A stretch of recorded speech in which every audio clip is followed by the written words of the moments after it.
Hello and welcome to interest.co.nz. I'm Gareth Vaughan with our weekly look at the currency markets, our Never a Dull Moment report. I'm joined by Dan Bell from HiFX. And Dan, big moves in the Australian dollar this morning off the back of some strong manufacturing data in China. Yes, indeed. So we had the official PMI data from China released yesterday afternoon. And it was much stronger than expected, so stronger than the previous 3 months. And on the back of that, we've seen the Aussie dollar up almost a cent against the US in early morning trading, and the New Zealand dollar up about 70 basis points against the US dollar. So a big lift in our currencies.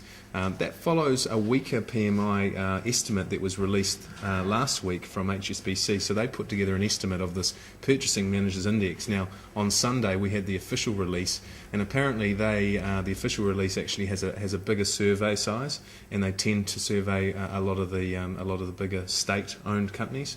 So the market is seeing this better than expected PMI number as a more true reflection of the manufacturing sector in China, and hence our currencies are a lot higher this morning. So people are now thinking things aren't perhaps looking quite as bad as they feared in China. Yeah, I mean it's a little bit of a case. I think everyone overreacted to the estimate number from HSBC a week or so ago.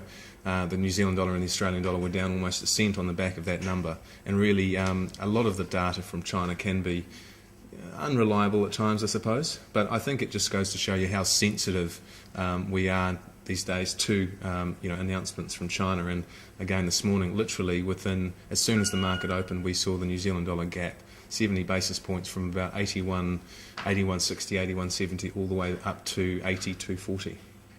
And obviously it's a big week in Australia this week with a whole bunch of economic data, but the key thing will be the Reserve Bank of Australia's interest rate decision tomorrow. They're currently sitting at 4.25%.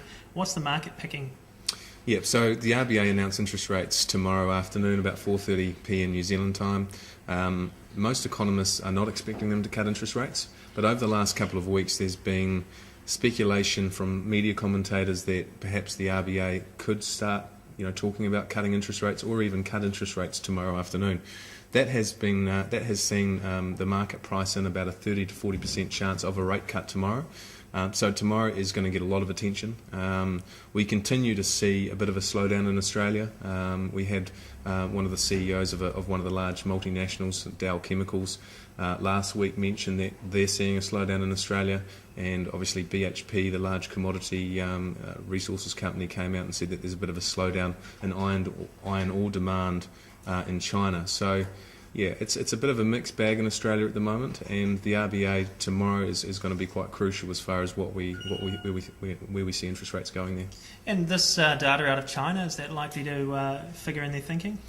Yeah, well, you'd think so. I mean, again, looking at one data release, it's probably not going to shape the RBA's decision completely, but I think they'd be looking at the PMI numbers out of China, and net on a net sort of basis, looking at the weaker estimate number and then the better than expected official number, probably say that we're not seeing a hard landing in China, but I think most reports are still that there is a bit of a softening in China.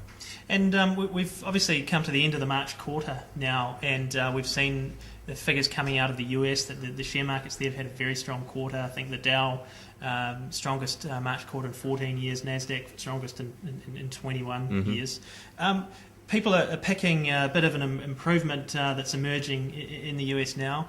The next key thing, I guess, will be the non-farm payrolls data due out on Friday. Yeah, that's right. So the US released their non-farm payrolls report on Friday night, New Zealand time. Now everyone's going to be on holiday for Easter, Good Friday, but they do release the data at about midnight New Zealand time on Friday.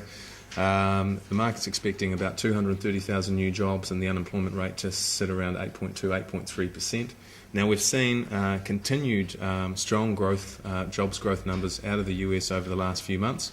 We've seen average jobs growth of about 250,000 new jobs a month. and in fact, some of the economists are calling for the March numbers to come in, close to 300,000 new jobs. So we are seeing some momentum in the US economy. Also, consumer confidence and household confidence is starting to get a little bit better. Retail sales is holding up quite well in the States as well. So all these things are leading some to see potentially a bit of a self-reinforcing momentum to the US economy, which we haven't seen in quite a while. If you look at the performance in the US stock market since the end of October last year, we're up over 25% on most of the key indexes there. The first quarter, as you mentioned, has been one of the best quarters in over a decade. So there is some optimism in the US. We've also got the minutes from the most recent Federal Reserve Open Market Committee meeting, so those are released this week as well. And again, US monetary policy continues to be a key driver of currency trends.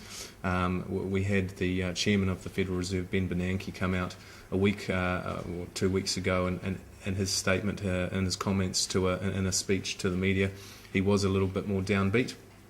That gave everyone a fright, and some saw the potential for further quantitative easing in those comments, and the US dollar came under significant pressure. So even if we get a hint of another round of quantitative easing, despite the fact that the US economy is doing much better than it has done in recent times, and the fact that US stock markets are also doing very, very well, the market will, see the put the US dollar under pressure if there is any further speculation or talk about this money printing. And what is the sort of overall market view now in terms of the possibilities of another round of quantitative easing or money printing? I mean, are people still sort of hedging their bets on that one? I mean, with some of these stronger indicators coming out, does it seem perhaps a bit less likely, or is there going to be another series of bad news around the corner that will tip them to QE3? Yeah. I think we've seen a pickup in yields in the US. So if you look at the long-term yields, they have started to pick up from all-time lows.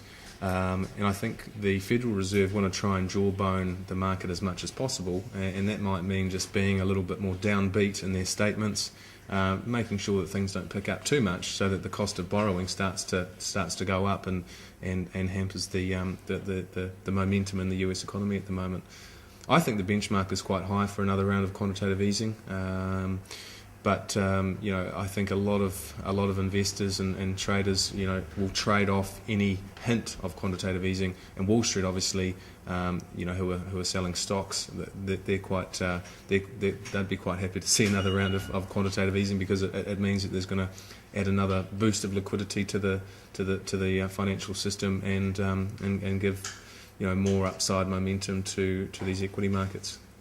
Now, away from somewhere where the news has been getting more positive, back to Europe, where over the weekend the finance ministers of the Eurozone met and they lifted their firewall to protect, or rescue troubled Eurozone countries from 500 billion euros to 800 billion euros. Mm-hmm. Obviously, the Eurozone sovereign debt crisis hasn't gone away. It's fallen a little bit down in the list of news items, but it's still bubbling away. What are people thinking now? I mean, is Greece still a concern, or are people more focused on Spain, Portugal, and even Italy now?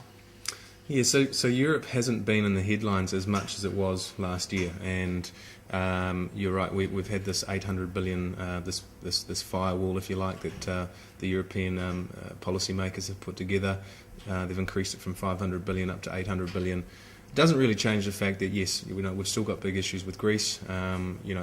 We've had over the weekend Spain announced some significant budget cuts, so we're getting further austerity measures put in place throughout Europe. Unemployment rates across the Eurozone continue to go up, and particularly around the sort of youth unemployment, it continues to be very hard going across most of those Eurozone economies. So I don't think the Eurozone sovereign debt crisis has been solved, and it wouldn't surprise me to see them back in the headlines at some stage this year. And naturally, that means that the euro dollar will stay under pressure. If you look at what's going on in the States, yes, they are doing a lot better than they have done, but it's still a fragile recovery. And we're also looking at this potential soft landing in China, but for now there seems to be a bit more optimism in New Zealand, at least. So hopefully, hopefully we don't see this Eurozone financial crisis kick up too much again. But it's still pretty fragile out there. Thanks for that, Dan. That's Dan Bell from HiFX, and I'm Gareth Vaughan at interest.co.nz with another report on the currencies markets.